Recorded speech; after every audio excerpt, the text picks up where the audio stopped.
Vikramshila IAS coaching institute 14 बीघा ऋषिकेश। भारत का संवैधानिक विकास कर रहे थे हम, ठीक है। 1909, 1919 और 1935 ये एक्ट करने आज हमने। तो सबसे पहले 1909 को क्या बोलते हैं? मिंटो मार्ले सुधार। मिंटो मार्ले सुधार में मिंटो कौन? वाइसरॉय। मार्ले कौन? भारत सचिव, secretary of state for India, secretary of state for India. 1909 का सबसे महत्वपूर्ण बिंदु मुसलमानों के लिए पृथक निर्वाचक मंडल की व्यवस्था, मुसलमानों के लिए पृथक निर्वाचक मंडल की व्यवस्था। पहले शॉर्ट में कर देते हैं, फिर पढ़ना हमने 1919 को बोलते हैं मॉन्टेग्यू चैम्सफोर्ड सुधार। मॉन्टेग्यू कौन? भारत सचिव। चैम्सफोर्ड कौन? वाइसरॉय। मॉन्टेग्यू कौन? मॉन्टेग्यू भारत सचिव, चैम्सफोर्ड कौन? वाइसरॉय। सबसे इंपॉर्टेंट पॉइंट, प्रांतों में द्वैध शासन की स्थापना की गई। क्या की गई? प्रांतों में द्वैध शासन की स्थापना की गई। डिटेल में पढ़ेंगे द्वैध शासन क्या होता है, कैसे होता है ना। फिर 1935 भारत शासन अधिनियम 1935, इसका सबसे इंपॉर्टेंट पॉइंट कि प्रांतों में द्वैध शासन की समाप्ति, केंद्र में द्वैध शासन लगाया गया। या ऐसे बोल सकते हैं कि प्रांतों में द्वैध शासन की समाप्ति की गई, प्रांतों को स्वायत्तता दी गई। क्या दी गई? ऑटोनॉमी दी गई, और केंद्र में द्वैध शासन लगाया गया। और भी अति महत्वपूर्ण है, लेकिन जो सबसे ज्यादा बार पूछे गए प्रश्न है, मैंने तीनों के तीनों पॉइंट बता दिए। और भारत शासन अधिनियम 1935 का 75% भाग कहाँ? हमारे कॉन्स्टिट्यूशन के अंदर। इतना समझ में आ गया। तो अब डिटेल में पढ़ते हैं भारत परिषद अधिनियम 1909। सबसे पहले तो यही पता होना चाहिए कि भाई आया क्यों। तो जो 1892 के अधिनियम के दोषों को दूर करना, इसलिए 1892 के अधिनियमों के दोषों को दूर करना तथा भारत में बढ़ते हुए उग्रवाद और क्रांतिकारी राष्ट्रवाद का सामना करना, जो उद्देश्य था इसका, मिंटो मार्ले सुधार या भारत परिषद अधिनियम 1909, उसका मेन उद्देश्य जो आने का था वो क्या था? नंबर 1, 1892 के अधिनियमों के दोषों को दूर करना, और नंबर 2, भारत में बढ़ते हुए उग्रवाद और क्रांतिकारी गतिविधियों या क्रांतिकारी राष्ट्रवाद का सामना करना था। इतना समझ में आ गया।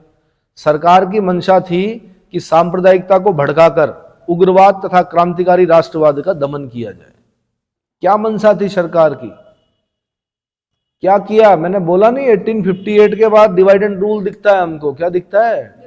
डिवाइड एंड रूल, बांटो और राज करो की नीति दिखती है हमें। तो सांप्रदायिकता को भड़काकर उग्रवाद और क्रांतिकारी राष्ट्रवाद का दमन करना, ये उद्देश्य था, ये मंशा थी किसकी? सरकार की। ठीक है। इस अधिनियम को तत्कालीन भारत सचिव मॉर्ले और वाइसरॉय मिंटो के नाम पर मिंटो मार्ले सुधार अधिनियम भी कहा जाता है। सर अरुंडेल समिति की रिपोर्ट के आधार पर इसे फरवरी 1909 में पारित किया गया। यहां से क्वेश्चन बन सकता है कि 1909 भारत परिषद अधिनियम को किस समिति की रिपोर्ट के आधार पर क्या किया गया था? पारित किया गया था। आंसर, सर अरुंडेल समिति। ये यूपीएससी का क्वेश्चन रहा है कभी। क्या रहा है? यूपीएससी का क्वेश्चन रहा है। तो सर अरुंडेल समिति की रिकमेंडेशन पर 1909 भारत परिषद अधिनियम या द इंडियन काउंसिल एक्ट 99 को पारित किया गया। इतना क्लियर हो गया? ठीक है। क्या किया गया इसमें भाई? तो सबसे पहले इस अधिनियम के द्वारा केंद्रीय विधान परिषद में अतिरिक्त सदस्यों की संख्या 16 से बढ़ाकर 60 कर दी गई। कितनी कर दी गई? अब पहले यही याद करना आपने इस पॉइंट को, केंद्रीय विधान परिषद। ये इसी को तो आज हम अब लोकसभा बोल रहे हैं। क्या बोल रहे हैं? अभी हम वहां पर केंद्रीय विधान परिषद बोल रहे हैं। कहां पर? जब हम 1909 में हैं। लेकिन आगे चलकर जो लोकसभा राज्यसभा बन रही है उसका रास्ता साफ हो रहा है। यही चीजें बताएंगे हमें कि लोकसभा भी चाहिए, राज्यसभा भी चाहिए। समझ में आ रहा है? तो केंद्रीय विधान परिषद के अतिरिक्त सदस्यों की संख्या 16 से बढ़ाकर 60 कर दी गई। इनमें से आधे गैर सरकारी सदस्य होते थे। प्रांतीय विधान परिषदों, अब फिर दूसरा थोड़ा सा रोक के बोलना आपने, प्रांतीय विधान परिषदों, जिनको आज आप विधानसभा और विधान परिषद बोल रहे हैं, तो उनको हम बोल रहे हैं प्रांतीय विधान परिषदों। जैसे बंबई, मद्रास, बंगाल, उत्तर प्रदेश के सदस्यों की संख्या बढ़ाकर 50 कर दी गई। जो बड़े बड़े प्रांत थे, बंबई, मद्रास, बंगाल, उत्तर प्रदेश। उत्तर प्रदेश को संयुक्त प्रांत बोलते थे उस समय, क्या बोलते थे? ठीक है। मध्य प्रदेश को मध्य प्रांत बोलते थे, क्या बोलते थे? ठीक है। बंबई, मद्रास, बंगाल और उत्तर प्रदेश के सदस्यों की संख्या बढ़ाकर 50 कर दी गई। छोटे प्रांतों के लिए यह संख्या कितनी रखी गई? 30 रखी गई। तो अब आपने क्या क्या करना? केंद्रीय विधान परिषद 16 से 60, कितनी? 16 से 60। प्रांतीय विधान परिषद, प्रांतीय विधान परिषदों में भी अलग अलग विधान, राज्यों की अलग अलग विधान परिषद है। तो जो बड़ी विधान परिषद हैं जैसे बंबई, मद्रास, बंगाल, उत्तर प्रदेश, वहां पर कितनी? 50। और जो छोटी विधान परिषद हैं, प्रांतीय विधान परिषद हैं, वहां पर संख्या कितनी? 30। इस प्रकार व्यवस्थापिका सभाओं केंद्रीय तथा प्रांतीय के सदस्य 4 प्रकार के होने लगे। नंबर 1 पदेन सदस्य, यानी एक्स ऑफिशियो मेंबर्स बोला जाता है। जैसे केंद्र में गवर्नर जनरल और उसकी कार्यकारिणी के सदस्य, और प्रांतों में गवर्नर तथा उसकी कार्यकारिणी के सदस्य। केंद्र में गवर्नर जनरल होता था कि नहीं होता था? होता था। Governor general and voice Roy जिसको बोलते थे, क्या उसके साथ उसकी परिषद होती थी? होती थी। Governor general and council, governor general in council, जिसको हम बोल रहे हैं वॉइस रॉय और उसकी परिषद, ये एक्स ऑफिशियो हो गए। ये क्या हो गए? पदेन। इन्होंने रहना ही रहना है, इन्हें क्या करना है? रहना ही रहना है। दूसरे प्रकार के सदस्य, अच्छा, फिर प्रांतों में भी क्या होते थे? गवर्नर होते थे। प्रांतों में क्या होते थे? गवर्नर, और उनकी भी परिषदें होती थी।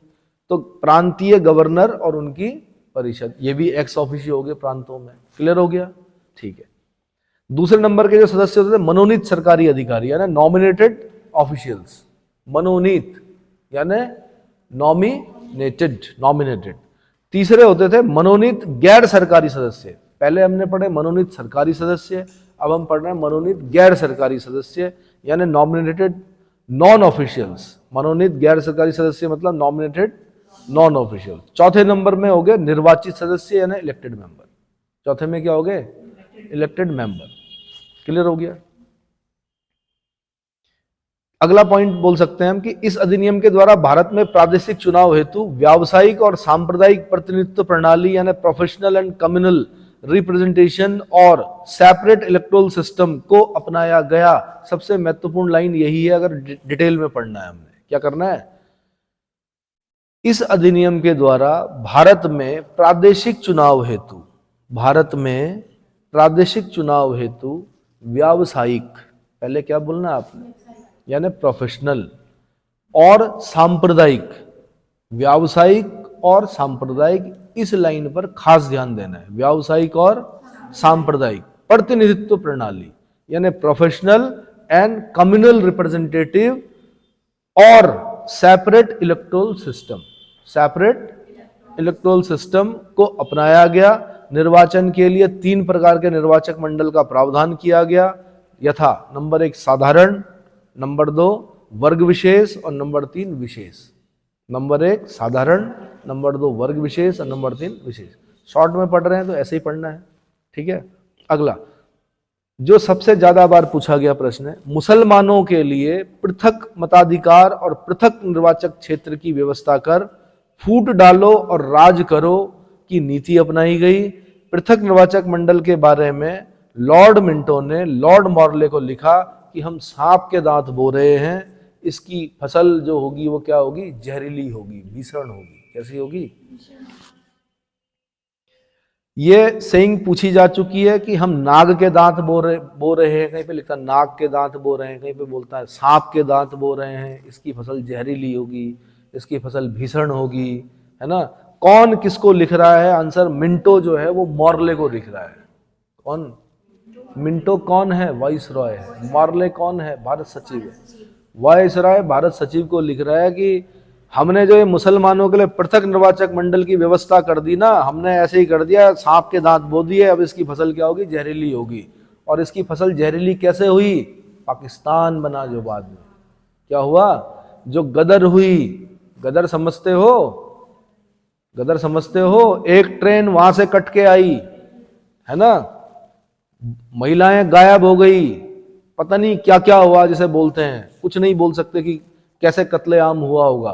थोड़ा बहुत अगर आपने देखा होगा तो मिल्खा सिंह में भी देख लेना, हल्का फुल्का दिखा रखा है उसमें, जो पिक्चर बनी है, बहुत अच्छी जिसे बोलते हैं, बहुत अच्छी सी बनाई गई है। 2-3 पिक्चरें बहुत अच्छी बनी है, लेजेंड ऑफ भगत सिंह और मिल्खा सिंह, ये बहुत अच्छी बनी है, ठीक है। उसमें भी देखा होगा आपने। आप एक तो गदर है, वो तो आपको पता ही है, वो तो है ना। एक और है, तस्लीमा नसरीन के उपन्यास पर आधारित है, किस पर है, नाम भूल गया मैं उस मूवी का, जिसमें रियलिटी दिखा रखी है, मनोज वाजपेयी ने उसमें भूमिका अदा कर रखी है। तो उसको अगर आप देखेंगे, नाम भूल गया मैं, गदर के बाद आई थी वो, उसमें भी काफी रियलिटी दिखा रखी कि क्या हुआ था, ठीक है। तो भाई ये पहले ही समझ गए थे, ये जो काम करते थे ना, इनके परिणाम इनको पता होते थे अंग्रेजों को, क्या होते थे। अब जो मुसलमानों के लिए पृथक निर्वाचक मंडल की व्यवस्था की गई ना, इसे अभी भारतीयों ने स्वीकार नहीं किया, ना कांग्रेस ने स्वीकार किया। गलती कहां पर होती है, जब लखनऊ पैक्ट आता है ना, क्या आता है, लखनऊ पैक्ट, मुस्लिम लीग और कांग्रेस के बीच में क्या होता है, वहां पर ये इसको मान्यता दे देते हैं, क्या करते हैं, और ये मान्यता देकर क्या कर देते हैं, क्योंकि मुस्लिम लीग भी आ चुकी थी 1906 में, तो वो और पावरफुल हो जाती है, क्या हो जाती है, समझ में आ रहा है। चलो अगला पॉइंट पढ़ते हैं। केंद्रीय तथा प्रांतीय विधान परिषदों की शक्ति में वृद्धि करते हुए सदस्यों को बजट पर विवेचना करने, अब देखो, बजट पर विवेचना करने, लोकहित के विषयों पर चर्चा करने तथा अनुपूरक प्रश्न पूछने का अधिकार प्रदान किया गया, किंतु उन्हें बजट पर मतदान का अधिकार नहीं था। अभी भी केंद्रीय तथा प्रांतीय विधान परिषदों की शक्ति में वृद्धि की गई, सदस्यों को बजट की विवेचना करने, लोकहित के विषयों पर चर्चा करने, अनुपूरक प्रश्न पूछने और अनुपूरक प्रश्न पूछने का अधिकार प्रदान किया गया, किंतु उन्हें बजट पर मतदान का अधिकार प्रदान नहीं किया गया। फायदा ही नहीं है कुछ, बजट पर अगर आप क्या नहीं कर सकते, मतदान नहीं कर सकते। अगला पॉइंट है, इस अधिनियम के तहत भारतीयों को प्रशासन तथा विधि निर्माण दोनों कार्यों में प्रतिनिधित्व प्रदान किया गया। ये एक इंपॉर्टेंट चीज है कि भारतीयों को प्रशासन यानी एडमिनिस्ट्रेशन तथा विधि निर्माण, लॉ मेकिंग, विधि निर्माण मतलब दोनों कार्यों में प्रतिनिधित्व यानी रिप्रेजेंटेशन प्रदान किया गया। इस अधिनियम द्वारा सर्वप्रथम भारत परिषद तथा वायसरॉय की कार्यकारिणी परिषद में भारतीय सदस्यों को सम्मिलित किया गया। 2 भारतीयों, अब इनके नाम याद रखने हैं आपने, केसी गुप्ता और सैयद हुसैन बिलग्रामी। ये यूपीएससी का भी क्वेश्चन है, उत्तर प्रदेश का भी क्वेश्चन है, फिल्टर होते होते कभी ना कभी उत्तराखंड में भी पूछा जाना है कि केसी गुप्ता और सैयद हुसैन बिलग्रामी को इंग्लैंड में जो भारत परिषद थी यानी इंडिया काउंसिल थी, उसमें नियुक्त किया गया। उल्टा अगर मैं पूछूं आपसे कि इंडिया काउंसिल, भारत परिषद तो सुना है ना, 15 सदस्यीय क्या होते थे, 15 सदस्य होते थे भारत परिषद में। एक भारत क्या होता था, भारत सचिव होता था, उसके लिए उसकी सहायता करती थी कौन, भारत परिषद करती थी, 1858 के एक्ट से बनी थी। तो 18 से 58 से लेके 1909 तक कोई भारतीय नहीं था इसमें, लेकिन अब 2 भारतीय आते हैं जिनका नाम है केसी गुप्ता और सैयद हुसैन बिलग्रामी। केसी गुप्ता और सैयद हुसैन, तो ये क्वेश्चन है अपने आप में, इतना समझ में आ गया। दूसरा, सत्येंद्र प्रसन्न सिन्हा, बिहार के थे, सर सत्येंद्र प्रसन्न सिन्हा को वायसराय की कार्यकारिणी परिषद में विधिक सदस्य के रूप में शामिल किया गया। ये बड़ी बात थी भाई, वायसराय की कार्यकारिणी परिषद में सबसे पहले जिस भारतीय को सम्मिलित किया गया उनका नाम था एसपी सिन्हा, सत्येंद्र प्रसन्न सिन्हा, जो कि जिनका काम क्या काम दिया गया, विधिक सदस्य के रूप में सम्मिलित किया गया। किस रूप में, विधिक सदस्य के रूप में सम्मिलित किया गया। इतना क्लियर हो गया, ठीक है जी। यह वायसराय की कार्यकारिणी में सम्मिलित होने वाले पहले भारतीय थे, जिन्हें बाद में लॉर्ड की उपाधि से विभूषित किया गया, यानी लॉर्ड सत्येंद्र प्रसन्न सिन्हा, लॉर्ड सत्येंद्र प्रसन्न सिन्हा, ठीक है। इस प्रकार 1909 का अधिनियम नरमपंथी राष्ट्रवादियों को संतुष्ट करने के लिए बनाया गया था। आपको पता ही है कांग्रेस में 2 तरह के लोग थे, एक गर्मपंथी थे, एक नरमपंथी थे। नरमपंथी जो थे वो थोड़ा सा नरम थे, गर्मपंथी जो थे वो लाल बाल पाल, लाला लाजपत राय, बाल गंगाधर तिलक, बिपिन चंद्र पाल, है ना, ये लोग थे। लाल बाल पाल किन्हें कहा जाता है, लाला लाजपत राय, बाल गंगाधर तिलक, लोकमान्य बाल गंगाधर तिलक और विपिन चंद्र पाल। और एक और थे, कौन? पहले थे, बाद में उन्हें कैद हुई, बाद में वो योगी बन गए। पुदुचेरी में उन्होंने अपना आश्रम बना दिया, ऑरोविलो आश्रम, अरविंदो घोष। कौन? वो भी पहले क्या थे? एक्सट्रीमिस्ट थे, लेकिन पता नहीं क्या हुआ कि कैद किया गया उनको, कैद में जाकर वो योगी हो गए। उसके बाद उन्होंने योग साधना इन सब चीज़ों पर बहुत कुछ किया। तो उनका जो ऑरोविलो आश्रम है, ऑरोविलो आश्रम, वो कहाँ पर है? पुदुचेरी में है। ठीक है, चलो जी। फिर क्या हुआ?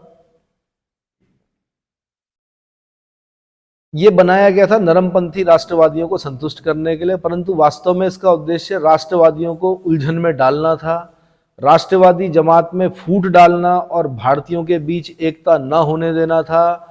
मुसलमानों के लिए पृथक निर्वाचन एवं विशेष सुविधाएं देकर अंग्रेज सरकार ने भारतीयों की एकता को खंडित कर दिया। क्या कर दिया? भारतीयों की एकता को खंडित कर दिया। और ये भी ध्यान रखना, आज भी ये प्रोसेस चल रही है। जो राजनीतिक पार्टियां होती हैं या जो अपना हित साधने वाली पार्टियां होती हैं, वो आपको बांटती हैं। किसमें? जातियों में। किसमें? जातियों में, धर्म में, और क्या बोल सकते हैं, कई चीजों में, क्षेत्रों में, है ना। क्या करती हैं? बांटती हैं। डिवाइड एंड रूल चलता है। वो लोग कहीं से कहीं पहुंच जाते हैं और आप लोग आपस में ही लड़के वहीं पर रहते हैं, बल्कि और नाश हो जाता है। क्या? जो थोड़ा सा ऊपर जा रहा था ग्राफ, वो और नीचे चला जाता है, क्योंकि जिस प्रकार की आप सरकारें चुनेंगे उसी प्रकार से क्या होगा? देश क्या करेगा? अगर आप जाति देखकर, अगर आप क्या बोलते हैं क्षेत्र देखकर, अगर आप क्या बोलते हैं वो जो इलेक्शन से एक दिन पहले पार्टी खाकर अगर आप क्या करते हो, चुनते हो अपने प्रतिनिधियों को, तो समझ जाइए कि आने वाले समय में आपके साथ क्या होने वाला है? धोखा होने वाला है। अपनी बुद्धि का प्रयोग करें और तब क्या करें? अपने वोट का प्रयोग करें, है ना। जिस प्रकार माचिस, अरे ये भी मत सोचें कि मेरे एक वोट से क्या होगा। माचिस की एक तीली काफी होती है दीपक जलाने के लिए भी और आग लगाने के लिए भी।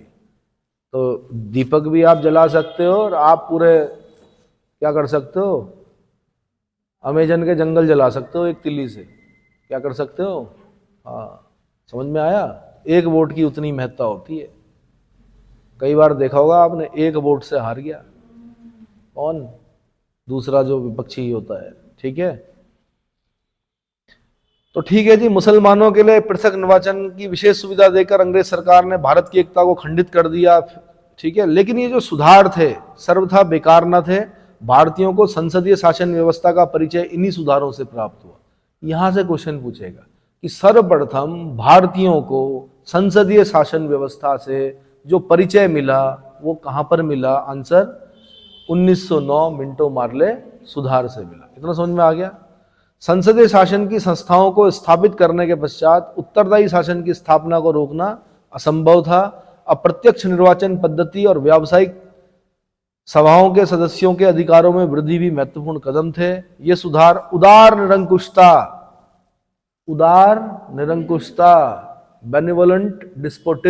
बेनेवोलेंट डिस्पोटिज्म या सहयोग की नीति यानी पॉलिसी ऑफ एसोसिएशन की चरम सीमा थी।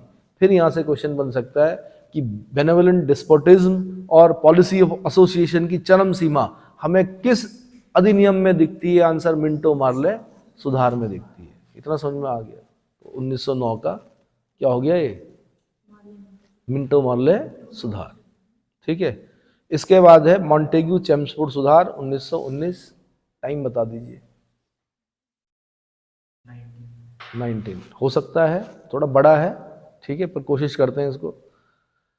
अब क्या हुआ? भारत सरकार अधिनियम 1909 भारतीयों के स्वशासन की मांग को पूर्ण न कर सका, क्योंकि भारतीय क्या कर रहे थे? स्वशासन की मांग कर रहे थे।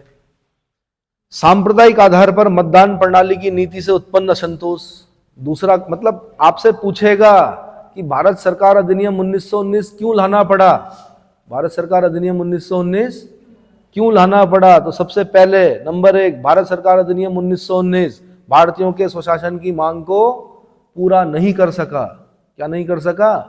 पूरा नहीं कर सका। नंबर 2, सांप्रदायिक आधार पर मतदान प्रणाली, सांप्रदायिक आधार पर मतदान प्रणाली की नीति से असंतोष उत्पन्न हो गया देश में। क्या हो गया? असंतोष उत्पन्न हो गया। तीसरा, 1916 में कांग्रेस और मुस्लिम लीग के मध्य समझौता हो गया। कहां पर? तो इसको क्या बोलते हैं हम?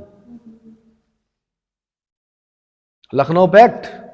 1916 में कांग्रेस और मुस्लिम लीग के मध्य समझौता हो गया, तो लखनऊ पैक्ट ही तो बोलते हैं। क्या बोलते हैं? गोमती नदी के किनारे लखनऊ, ये लखनऊ की सरजमी, ये लखनऊ की सरजमी, है ना। अगला 1916-17 में एक मेसोपोटामिया आयोग की रिपोर्ट प्रकाशित हुई, जिसमें यह कहा गया कि अंग्रेजों को भारत में शासन के लिए अक्षम बताया गया। क्या बताया गया? 1916-17 में एक रिपोर्ट प्रकाशित हुई मेसोपोटामिया आयोग की, जिसमें बोला गया कि जो अंग्रेज सरकार है वो भारत में शासन करने में क्या है? अक्षम है, यानी नहीं है सही, सक्षम नहीं है, अक्षम है। अगला, होम रूल आंदोलन से भारतीयों में जागृति उत्पन्न हो गई थी। होम रूल आंदोलन सुना है आपने? किसका था? किसने चलाया था? बताइए। वो लखनऊ पैक्ट ही था। 1916 लखनऊ पैक्ट था ना। अब होम रूल आंदोलन किसने चलाया भाई? बताओ। देखो, बाल गंगाधर तिलक ने चलाया, लेकिन नाम एक महिला का भी आता है ना, उनका नाम, हाँ, एनी बेसेंट, ठीक है, लेकिन चलाया पहले तिलक ने, है ना। दोनों में अंतर है कुछ महीनों का। बेसेंट की जो होम रूल आंदोलन चलता है वो सितंबर में चलता है, तिलक का पहले ही चल जाता है, साल के अप्रैल में चलाते हैं वो। कौन? और क्षेत्र बटे हुए होते हैं। होम रूल आंदोलन में क्षेत्र बटे हुए होते हैं कि भाई एनी बेसेंट का ये क्षेत्र है और तिलक का ये क्षेत्र है, ठीक है। और एनी बेसेंट के होम रूल आंदोलन में servant of India society Gopal Krishna Gokhale की सर्वेंट ऑफ इंडिया सोसाइटी को आना मना है। क्या है? सर्वेंट ऑफ इंडिया सोसाइटी के लोगों का आना क्या है? मना है। समझ में आया? 1916 का है ना ये होम रूल आंदोलन। तो अप्रैल में तिलक ने चलाया, सितंबर में किसने चलाया? और जागृति उत्पन्न हो गई भारतीयों के अंदर। अगला, राष्ट्रीय चेतना जागृत हो गई थी भारतीयों के अंदर। अगला, प्रथम विश्व युद्ध में भारतीय सहयोग की अपेक्षा के मद्देनजर जो भारत सचिव मॉन्टेग्यू थे, उन्होंने 20 अगस्त 1917 को ब्रिटिश सरकार के प्रस्तावित सुधारों की घोषणा की थी। तो मॉन्टेग्यू घोषणा बोलते हैं इसको। इसकी डेट याद करनी पड़ेगी भाई आपको। मॉन्टेग्यू घोषणा, भारत सचिव कौन थे? मॉन्टेग्यू। तो मॉन्टेग्यू घोषणा कब की है? इसको याद कर लीजिए, 20 अगस्त 1917। 20 अगस्त 1917, ये डेट याद करनी पड़ेगी, ठीक है।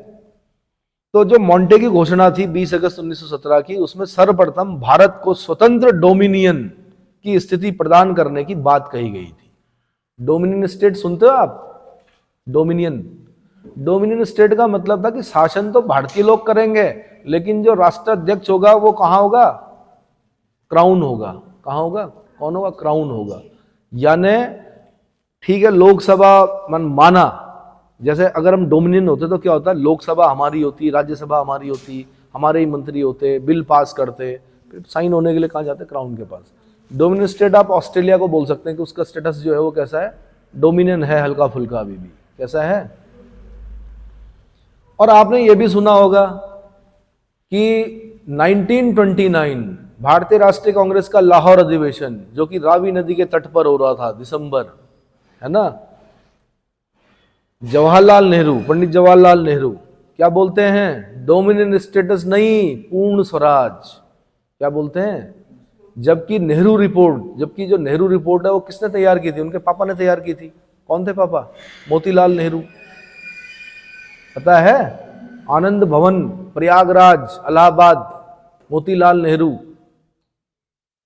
मोतीलाल नेहरू ने नेहरू रिपोर्ट प्रस्तुत की थी ना, उसमें डोमिनियन स्टेट की बात की गई थी, लेकिन पिताजी कुछ और बोल रहे, और जो बेटे थे पंडित जवाहरलाल नेहरू, उन्होंने कहा नहीं, पूर्ण स्वराज चाहिए हमें। क्या चाहिए? और वहीं पर कहा था उन्होंने कि 26 जनवरी 1930 को हम पूर्ण स्वराज दिवस मनाएंगे। क्या मनाएंगे? और ये पूर्ण स्वराज की बात ये युवाओं के मन में कहां से आई कांग्रेस के अंदर? क्योंकि भगत सिंह, सुखदेव, राजगुरु, खासकर भगत सिंह, कौन? भगत सिंह, ये जो क्रांतिकारी थे ये पूर्ण स्वराज की बात कर रहे थे, इन्हें डोमिनेंट स्टेट नहीं चाहिए था। तो जब वो पूर्ण स्वराज की बात बहुत पॉपुलर हो गई ना, तो कांग्रेस को भी अपने एजेंडा में रखना पड़ा, और 1929 में रावी नदी के तट पर पंडित जवाहरलाल नेहरू ने पूर्ण स्वराज का नारा दिया। इतना समझ में आ गया? ठीक है, चलो जी। इसके बाद क्या हुआ कि मॉन्टेग्यू भारत आए और गवर्नर जनरल चेम्सफोर्ड और अन्य नेताओं से शिमला में विचार विमर्श किया।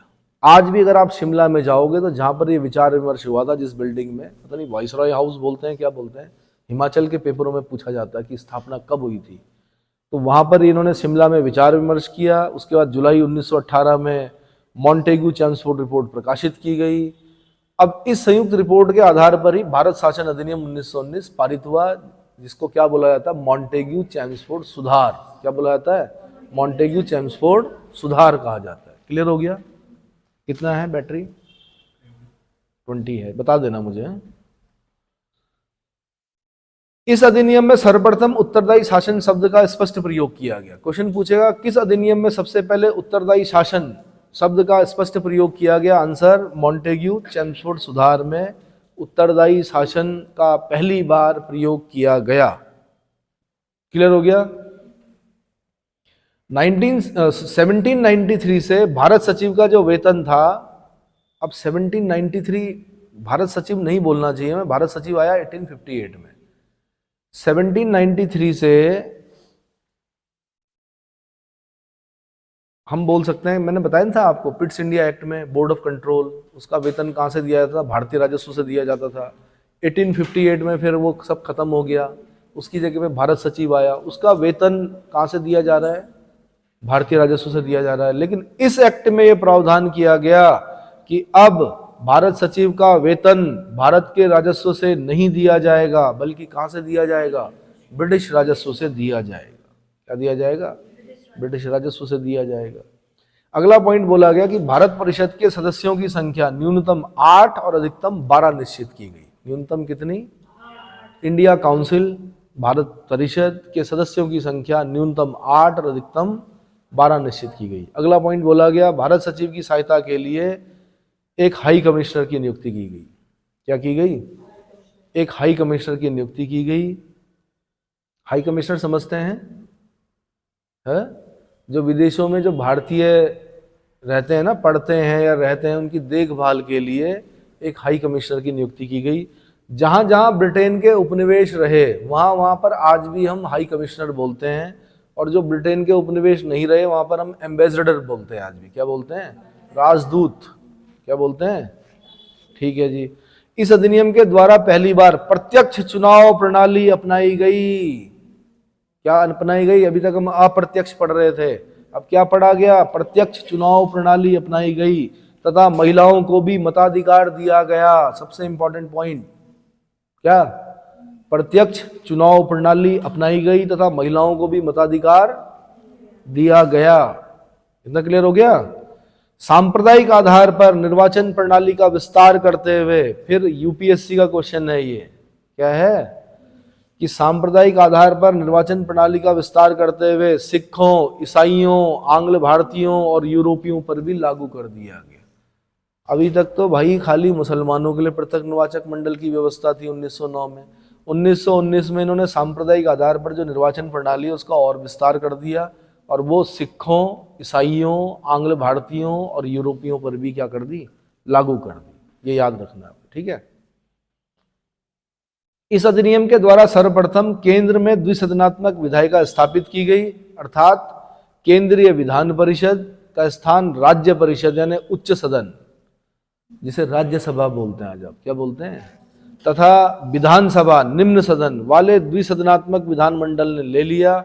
यही आज हमारी लोकसभा, राज्यसभा और लोकसभा है। ये क्या है? राज्यसभा और राज्य परिषद यानी उच्च सदन के सदस्यों की संख्या 60 थी, जिसमें 34 निर्वाचित और शेष नामित होते थे, और उनका कार्यकाल 5 वर्ष का होता था।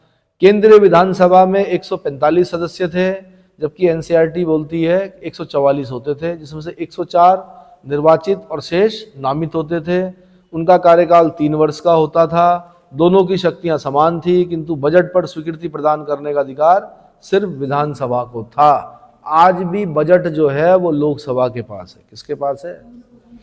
ठीक है। अब समझ लीजिए कि उस समय राज्यसभा में ज्यादा लोग होते थे, कितने? 60। और उस समय की लोकसभा में कम लोग होते थे, सॉरी, उस समय की राज्यसभा में 60 होते थे और लोकसभा में कितने होते थे? 145। है ना, उस समय भी लोकसभा में ज्यादा लोग होते थे। 60 में मैंने कहा 34 निर्वाचित होते थे। क्या? 34 निर्वाचित होते थे, बाकी शेष निकाल लो, कितना बचा? 26 क्या होते थे? नामित होते थे। जबकि लोकसभा में क्या थे? 145 सदस्य थे। केंद्रीय विधानसभा जिसको हम बोल रहे हैं उसी को आज लोकसभा बोल सकते हैं। केंद्रीय विधानसभा में 145 सदस्य थे, ठीक है, जिसमें से 104 निर्वाचित होते थे और बाकी घटा दो तो वो नामित होते थे। और कार्यकाल इनका 3 वर्ष का होता था, जबकि उनका 5 वर्ष का होता था। इतना क्लियर हो गया? दोनों की शक्तियां समान थी, किंतु बजट पर स्वीकृति प्रदान करने का अधिकार सिर्फ और सिर्फ विधान सभा को था, यानी लोकसभा को था। इतना समझ में आ गया? 1919 ईस्वी के एक्ट की मुख्य विशेषताएं: प्रांतों में द्वैध शासन। सबसे ज्यादा बार पूछा गया प्रश्न, प्रांतों में द्वैध शासन की स्थापना। प्रांतों में द्वैध शासन की स्थापना, डायरची बोलते हैं इसको। इसके लिए अब ये द्वैध शासन क्या होता है, इसके लिए केंद्रीय और प्रांतीय विषयों को पृथक पृथक किया गया। इसके पश्चात प्रांतीय विषयों को पुनः 2 भागों में बांटा गया। देखो, आज भी होती है ना यूनियन लिस्ट, स्टेट लिस्ट होती है। यूनियन लिस्ट को नहीं छेड़ा गया, स्टेट लिस्ट को 2 भागों में बांटा गया, क्योंकि प्रांतों में द्वैध शासन बोल रहे हैं। तो स्टेट लिस्ट को 2 भागों में बांटा गया। एक को बोला गया सुरक्षित विषय, एक को बोला गया हस्तांतरित। क्या बोला गया? एक को बोला गया सुरक्षित विषय, एक को बोला गया हस्तांतरित। सुरक्षित विषयों में बड़े इंपॉर्टेंट सब्जेक्ट जैसे राजस्व, रेवेन्यू, जैसे न्याय, जैसे वित्त, जैसे पुलिस, ये सबसे इंपॉर्टेंट जो सब्जेक्ट थे ये किस में रखे गए? सुरक्षित विषयों में रखे गए। जबकि स्थानीय स्वशासन, शिक्षा, स्वास्थ्य, इसको किस में रखा गया? हस्तांतरित विषयों में रखा गया। अब क्या हुआ? सुरक्षित विषयों का शासन गवर्नर अपनी परिषद के सदस्यों की सलाह से करता था। यानी जो सबसे इंपॉर्टेंट सब्जेक्ट है उसका शासन कौन चला रहा? गवर्नर जनरल इन काउंसिल चला रही है। कौन चला रही है? गवर्नर जनरल इन काउंसिल, यानी गवर्नर जनरल अपनी परिषद के माध्यम से चला रहा है, एग्जीक्यूटिव काउंसिल के माध्यम से। और जो हस्तांतरित विषय हैं, यानी जैसे स्थानीय स्वशासन, शिक्षा, स्वास्थ्य, इसका शासन कौन चला रहा है? गवर्नर भारतीय मंत्रियों की सलाह से चला रहा है। किसकी सलाह से? भारतीय मंत्रियों की सलाह से चला रहा है गवर्नर। यानी गवर्नर तो एक ही है ना राज्य में, एक उसकी काउंसिल है और एक वो भारतीय मंत्री है। जो समझ में आया? जो मेन सब्जेक्ट है उनका शासन वो अपनी परिषद के माध्यम से चला रहा, और जो हस्तांतरित विषय है उनका शासन गवर्नर जनरल किससे? भारतीय मंत्रियों की सहायता से चला रहा। क्लियर हो गया? इसी को तो डायरकी बोल रहे हैं हम। क्या बोल रहे हैं? डायरकी। ये मंत्री व्यवस्थापिका सभा के सदस्यों में से लिए जाते थे और इनसे आशा की जाती थी कि वे उसी के प्रति उत्तरदायी भी होंगे, यद्यपि कानूनी तौर पर उनकी नियुक्ति और पदच्युति का अधिकार गवर्नर का था। अब भाई, नियुक्ति और पदच्युति का अधिकार भी किसके पास? गवर्नर के पास। तो क्या वो भारतीय मंत्री गवर्नर के खिलाफ जाएंगे? नहीं जाएंगे। कुल मिला के घुमा फिरा के गवर्नर ही चला रहा है। क्या हो रहा है? गवर्नर की ही चल रही है। इस व्यवस्था से गवर्नर की कार्यकारिणी 2 भागों में बंट गई, गवर्नर और उसकी परिषद, और दूसरा गवर्नर और भारतीय मंत्री।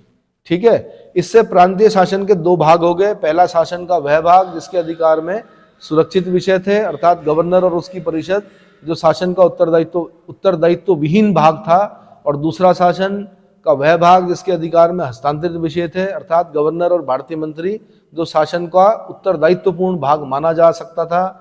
पहले भाग में व्यवस्थापिका सभा के प्रति कोई उत्तरदायित्व न था, परंतु दूसरे भाग में आशा की जाती थी कि व्यवस्थापिका सभा के प्रति उत्तरदायी होगा। शासन के इसी विभाजन के कारण इस व्यवस्था को द्वैध शासन पुकारा जाता है। आपके लिए होमवर्क है, द्वैध शासन का पिता किसे कहा जाता है? क्या कहा जाता है? द्वैध शासन का पिता किसे कहा जाता है? अगला मैं इंपॉर्टेंट बता देता हूं, लियोनस कार्टिस। कौन? Lionel Curtis. कौन है द्वैध शासन के पिता? लियोनिल कार्टेस। इसी अधिनियम में क्या किया गया, भारत में एक लोक सेवा आयोग का गठन किया गया। भैया ये जो लोक सेवा आयोग है ना आपका, कौन, ये इसी की देन है, इस एक्ट की, 1919 के एक्ट की। इस अधिनियम से भारत में एक लोक सेवा आयोग का गठन का प्रावधान किया गया। भारत सचिव को भारत का महालेखा परीक्षक की नियुक्ति का अधिकार दिया गया। क्या दिया गया? इस अधिनियम द्वारा सर्वप्रथम केंद्रीय बजट को राज्य बजट से पृथक किया गया। बहुत इंपॉर्टेंट क्वेश्चन, केंद्रीय बजट को राज्य बजट से पृथक किया गया। अगला, प्रत्यक्ष निर्वाचन के लिए पहली बार सीमित संख्या में संपत्ति एवं कर को आधार बनाया गया। प्रत्यक्ष निर्वाचन के लिए पहली बार सीमित संख्या में संपत्ति एवं कर को आधार बनाया गया। क्लियर हो गया? ठीक है।